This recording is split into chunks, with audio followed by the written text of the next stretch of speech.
Good evening friends. एक बहुत बड़ा ग्रुप है, स्टूडेंट ग्रुप, फ्रेंड ग्रुप और मैनी मोर। बहुत सारे लोग हैं जो मुझसे अक्सर एक सवाल पूछते हैं कि भारत में हिंदू वीर योद्धाओं की कोई कमी नहीं थी। भारत के इतिहास में एक से बढ़कर एक वीर योद्धाओं ने जन्म लिया। अगर यह बात सत्य है तो मुस्लिम समुदाय से मुगल वंश या अन्य मुस्लिम शासकों ने भारत को अपने अधीन कैसे कर लिया। उस समय भारत के वीर योद्धाओं की वीरता कहाँ गई थी? ये सच में एक बहुत बड़ा प्रश्न है जिसका उत्तर देने से मैं अक्सर वंचित रह जाता हूँ, नहीं दे सकता हूँ। बहुत सारी बाधाएं हैं संभवतः, इसलिए आज मैं उन सभी बाधाओं को पीछे छोड़कर निर्विकार भाव से अपने उत्तर को रख रहा हूँ कि मुस्लिम शासकों में वीर योद्धाओं की जो संख्या है, निश्चित है ही हिंदू शासकों के और वीर योद्धाओं के बराबर नहीं था, परंतु फिर भी उन्होंने भारत को अपने अधीन किया। इसका मुख्य कारण है युद्ध करने की प्रबल इच्छा, युद्ध जीतने की प्रबल इच्छा। यही इसका एकमात्र सूत्र ज्ञान है कि मुगल वंश या अन्य मुस्लिम शासकों ने भारत पे आक्रमण किया और भारत को अपने अधीन बनाया। मुख्य कारण युद्ध जीतने की इच्छा। अगर इस विषय पर विचार किया जाए कि आखिर यह इच्छा कितना प्रबल था, जो हिंदू धर्म के, हिंदू समाज के, हिंदू विचारधारा के महान वीरों की वीरताओं को भी कुचल कर आगे बढ़ गया। जी हाँ, विषय बहुत ही विशाल था। विशाल इस तरह से कि मुस्लिम शासकों के किसी धर्म ग्रंथ में यह लिखा हुआ है कि युद्ध जीतने के बाद उस जगह की धन संपत्ति और वहाँ की स्त्रियां सब भोग की वस्तु है, जिसे आप अपने इच्छा के अनुसार भोग कर सकते हैं, बांट सकते हैं आपस में। इसी सिद्धांत का लाभ उठाकर मुस्लिम शासकों के विचार में एक प्रबल नीति काम करता था।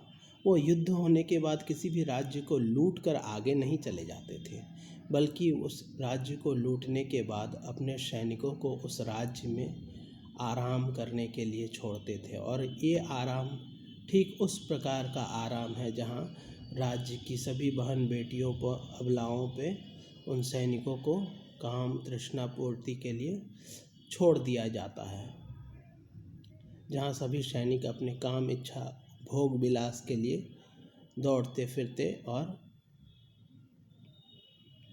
कई अबला स्त्रियों का बलात्कार करते, अपना यौन सुख भोग करते थे।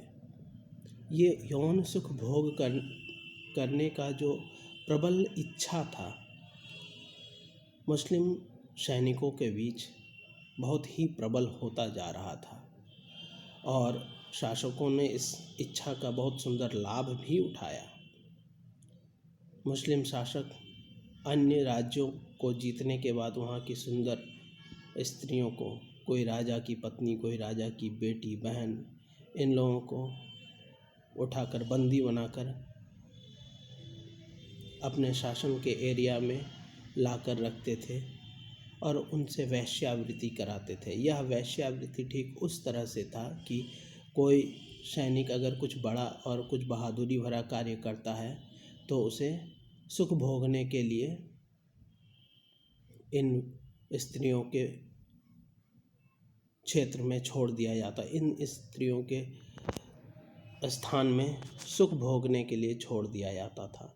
जहाँ यह, क्योंकि उन लोगों के विचार में 72 हूरों के सुख भोगने का अधिकार है उन लोगों के धर्म के अनुसार, और उसी विचार को केंद्रित करके सैनिकों को स्त्रियों के बीच सुख भोगने के लिए छोड़ दिया जाता था।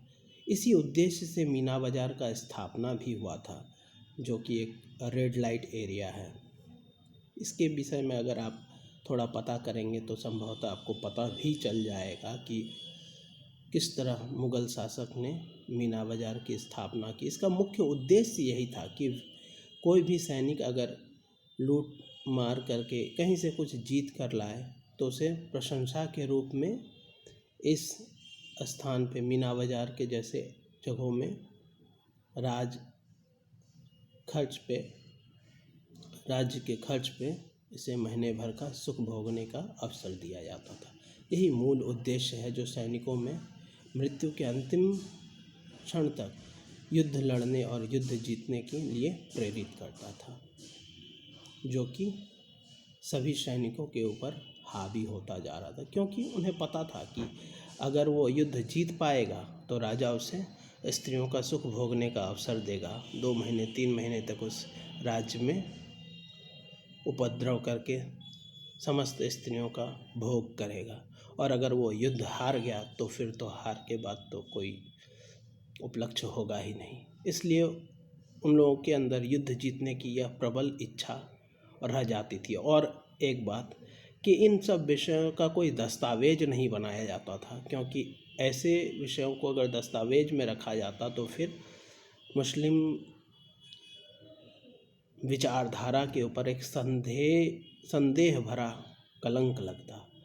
इसलिए मुस्लिम शासक ऐसे सिद्धांतों के लिखित दस्तावेजों को समय के साथ मिटाते चले गए। परंतु जिस तरह से एक इंजीनियरिंग का विद्यार्थी टूल्स को जब असेंबल करता है एक कंस्ट्रक्टिव मॉडल बनाने के लिए, तो उसे सब कुछ समझ में आ जाता है। ठीक यह ज्ञान भी वैसा ही है।